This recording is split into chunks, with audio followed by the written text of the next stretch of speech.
Well, good morning, boys and girls. Really? Good morning, boys and girls. Well, that's more like it. I like that. So I've got my two worthy assistants here helping to bring out some things I'm going to need here. That's excellent. Thank you. There's some things I have in here that I'm going to need for my homily, but there's one other thing that's not in this bucket that I'm going to need. That's an assistant. I'm going to need someone to help me out. Anyone at all. But it probably should be someone who's at least maybe, say, in 5th grade or up, somewhere like that, 5th grade or up. Sorry, guys. Anybody at all. How about over this side? Someone's pointing. Yeah, the one waving your hand right there. How about, do you want to come on up? Why don't you come on up?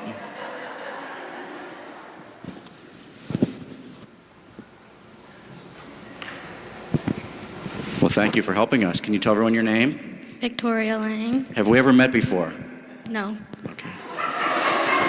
What grade are you in? 6th. And Victoria, would you tell everyone here, what is your favorite part about school? Well, what she said, I might cut off there. What she said is when she gets to go to school mass and her father's the one preaching, that's her favorite part about school. Well, Victoria's going to give me a little hand today. And so we've got some things in this bucket. And so one of the first things we have is this ordinary pickle jar. Just an empty pickle jar. Everyone see that? Nothing in it? Okay? So Victoria's going to hold that. And we have this bag. Father's probably seen these bags before. He knows what these are. These hold golf balls for practicing, but he doesn't need any practice because he's so good. So it's probably been so many years since he's seen one of these kind of bags. But they're just golf balls in here. So I'm going to hold the jar, and I'm going to have Victoria fill this jar up with these golf balls. And so just get them all in there, try to get it as filled up as we can. Because we want to make sure that we have a full pickle jar when we're done. That's our goal. And I can tell you, up here, it still smells like pickles. Maybe a couple more here.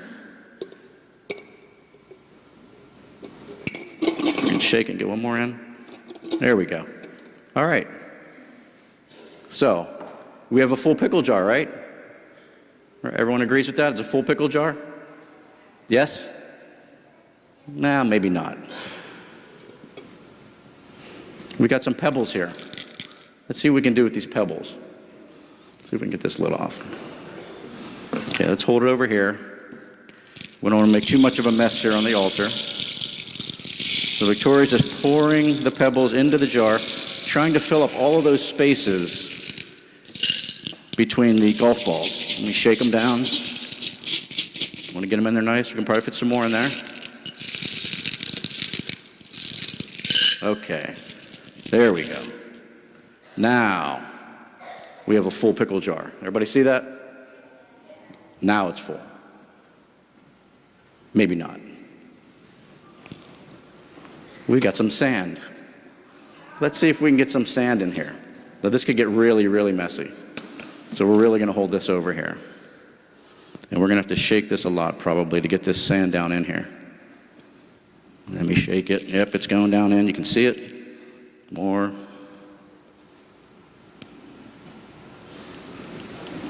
Wow, it's really getting filled up now.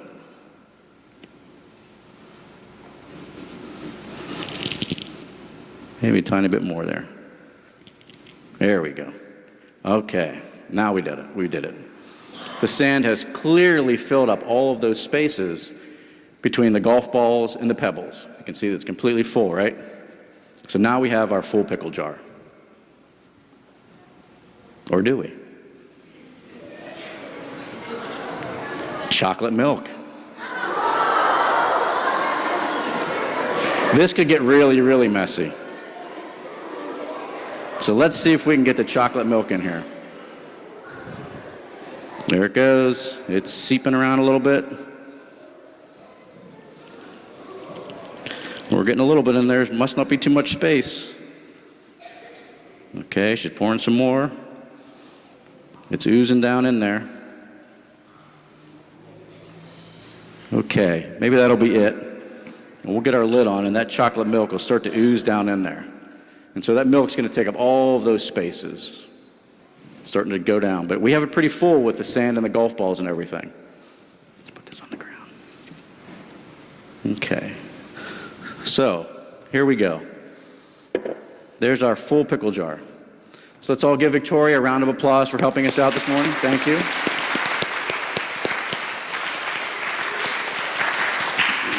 You know, I heard some oohs and ahs because that was kind of pretty cool, isn't it? But now you're sitting there saying, wow, big deal. You have a pickle jar full of golf balls, pebbles, sand, and chocolate milk. Why is this a homily as opposed to a science experiment or something? Well, I'll tell you why. I want you to pretend, boys and girls, that this pickle jar represents your life.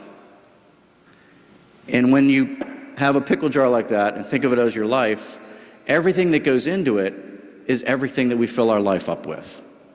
Okay? We all fill our life up with different things. And the golf balls, well, they represent the very, very important things in life. The things that if everything else that you had were taken away, you would still have a very, very full life. And so what would those be? Your family, your friends, right? Your health, and your relationship with God.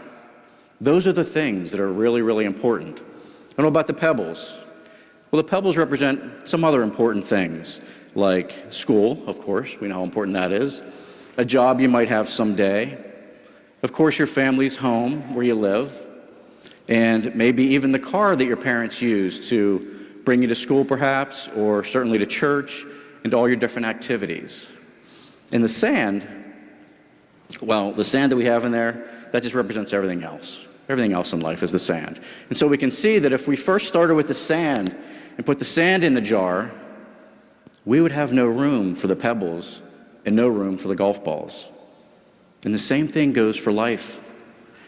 If we take care of all of the insignificant things, the things that don't really matter, we will not have any room in our life for the things that really do matter. And so we have to focus on certain things, right? We have to focus on our families. And as hard as it may be, and I know this is very difficult for many of you, you have to love your families. Love your brothers and sisters. Treat them with respect, with care, with compassion, the way you would want to be treated, right? And honor your parents. Doesn't the fourth commandment tell us that? It requires us to honor our mother and our father. And so we do that by listening, by learning from them, by obeying them, and by helping them and by loving them.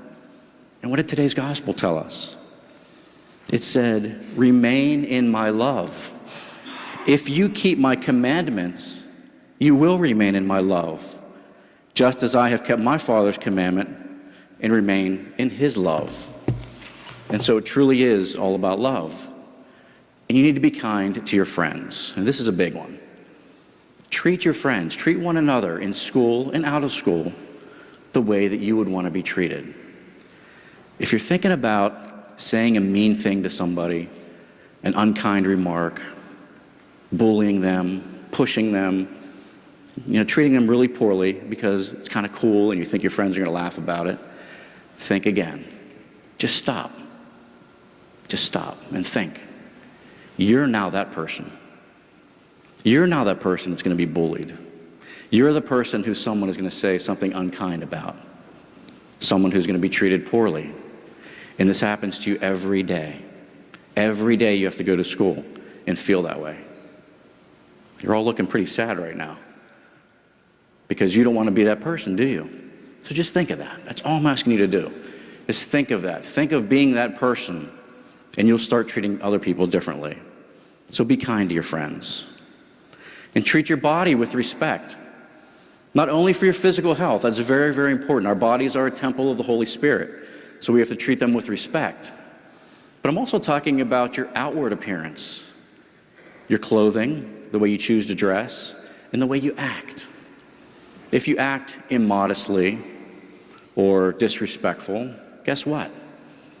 People are going to start thinking that you are an immodest person and that you are a person who's not worthy of respect. So think of that when you're thinking of how you're going to dress, how you're going to act in public. because people are going to treat you that way then. And who doesn't want respect? So cherish and continually work at improving, and most of all, enjoy your relationship with God. This isn't supposed to be a chore or a task or a drag or something that we have to do. Think about it. Why did God create us? Because he loves us, right? He didn't need us. He didn't need me. He didn't need you. He didn't need this world. He created us because he loves us. And so he's looking for us to show love back to him also. And so enjoy that relationship with God and cherish it. And we do that mostly by coming to Mass on Sunday. So make sure you come to Mass on Sunday. Encourage your families to do that. And on these other days that as you've heard me before say, that I call these holy days of opportunity, make sure you come to thank God and to worship him and to be with him. Show him that you are a respectful and an honorable person at all times. You know, it's easy to do what's right when everybody's looking, right? It's easy to do that because you know your teachers are watching, mom and dad are watching, other adults are watching. It's easy. That doesn't impress God. That doesn't impress him at all because you're doing it because you're worried if you get caught, you're going to get in trouble. What really impresses God is when you do what's right when he's the only one that's looking, when you're all by yourself. That's when you show him that you truly love him, when you do what's right.